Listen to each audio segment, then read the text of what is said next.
કવિઓએ કહ્યું છે અથવા તો મહાન માણસોએ કહ્યું છે કે જ્યાં ન પહોંચે રવિ ત્યાં પહોંચે કવિ. પણ મિત્રો હું કહું છું કે કવિ પહોંચ્યો છે વાત સાચી છે, પણ કવિને પહોંચાડનાર પેલો રવિ છે. રવિ એટલે સૂર્ય, સૂરજદેવ છે. અને સૂર્ય એટલે એ સેન્સમાં કહું છું કે સૂરજ એટલે પિતા. કોઈ પણ, મારો પિતા, આપનો પિતા, કોઈ પણનો પિતા હોય, પિતા એ સૂરજ સમાન છે. અને એ સૂરજ એવો છે કે એ ઠંડક આપે છે. તમને લાગશે એનામાં કોઈક વાર તમને પ્રકાશ લાગશે, કોઈક વાર તડકો લાગશે, તાપ લાગશે, પણ તાપમાં પણ ઠંડક હશે.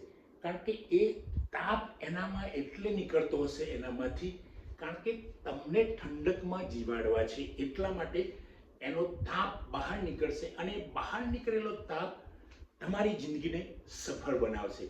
અને આ સૂરજ એવો છે કે એ હંમેશા પ્રકાશમય રહે છે.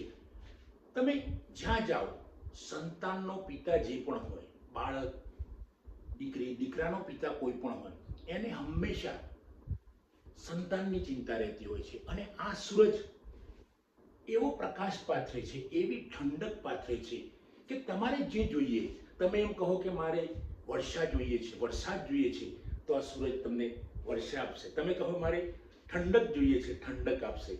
તમે કહો મારે પ્રકાશ જોઈએ છે, તો આ સૂર્ય પ્રકાશ આપશે. તો મિત્ર, સૂર્ય એટલે આપણો પિતા. સૂરજ, રવિ, ઘણા બધા એના નામ છે. પણ આ કહીએ આપણે કે સવિતા પણ કહેવાય એને.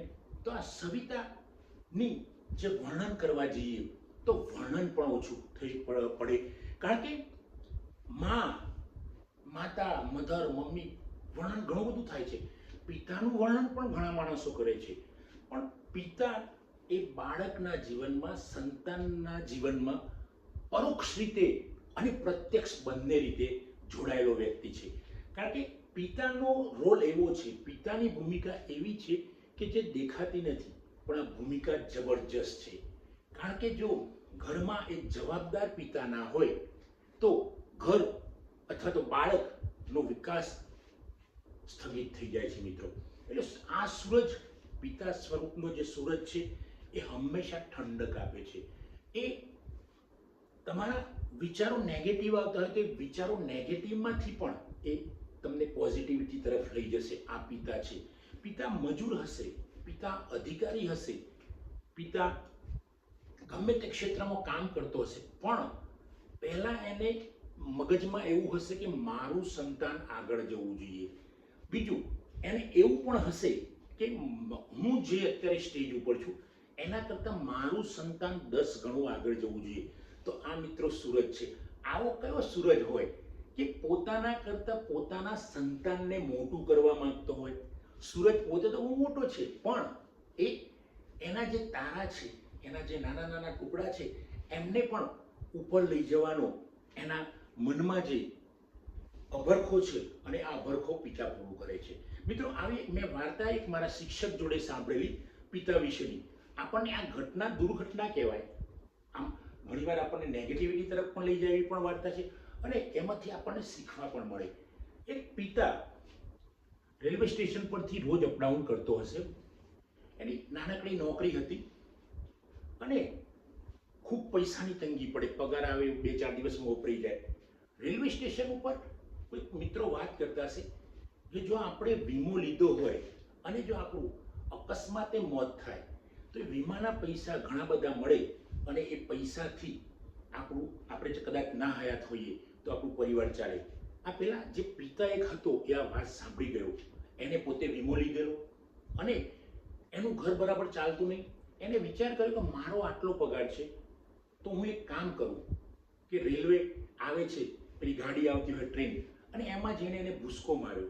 મિત્રો, આ ઘટના બની ગઈ, અકસ્માત થયો, એક્સપાયર થઈ ગયો, વીમાના પૈસા મળ્યા, અકસ્માતના પૈસા મળ્યા, અને એનો બાળક, એવું કહેવાય છે, આ મેં વાર્તા જેમની જોડે છે, કે એનો બાળક ડૉક્ટર બને છે. પછી આ વાતની કોઈને ખબર જ નથી હોતી, પણ પેલો ડૉક્ટર મોટો બની જાય છે ત્યારે એનો મિત્ર, જે એના પપ્પા એક્સપાયર થઈ ગયા હોય છે અકસ્માતમાં, એનો મિત્ર કહે છે, બેટા તારા પપ્પા કેવી રીતે મૃત્યુ પામેલા? કે અકસ્માતમાં નહીં, એમણે આત્મહત્યા કરેલી. કે કેમ? કે તને ડૉક્ટર બનાવવા માટે. તો પેલો દીકરો ધ્રુસકે ધ્રુસકે રડી પડે છે અને એના સૂરજને યાદ કરે છે. મિત્રો, આ છે સૂરજ. બધાયના માટે દરેક ઘરમાં આવો સૂરજ છે. દરેક ઘરમાં આ સૂરજ જબરજસ્ત પ્રકાશ પાથરે છે, જબરજસ્ત તડકો આપે છે, જબરજસ્ત ઠંડક આપે છે. અને આ એવો સૂરજ, એક જ સૂરજ એવો છે દરેક ઘરમાં કે જે સૂરજ હોવા છતાંય ઠંડક આપે છે. તો આવા સૂરજને હું વંદન કરું છું, નમન કરું છું.